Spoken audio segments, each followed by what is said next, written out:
غزل شماره 22. چو بشنوی سخن اهل دل مگو که خطاست. سخن شناس نه ای جان من، خطا اینجاست.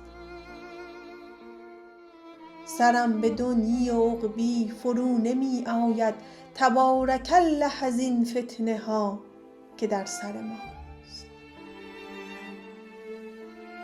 در اندرون من خسته دل ندانم کیست، که من خموشم و او در فغان و در غوغاست. دلم ز پرده برون شد، کجایی ای مطرب؟ بنال هان که از این پرده کار ما به نواست. مرا به کار جهان هرگز التفات نبود، رخ تو در نظر من چنین خوشش آراست.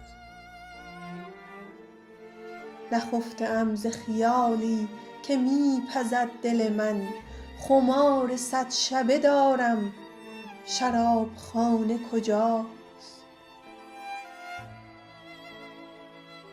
چنین که صومعه آلوده شد ز خون دلم، گرم به باده بشویید حق به دست شماست.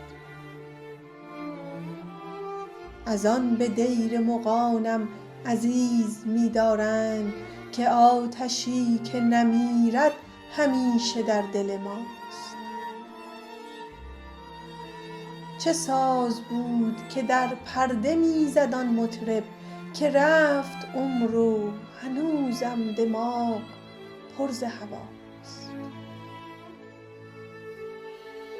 ندای عشق تو دیشب در اندرون دادند، فضای سینه حافظ هنوز پر ز صداست.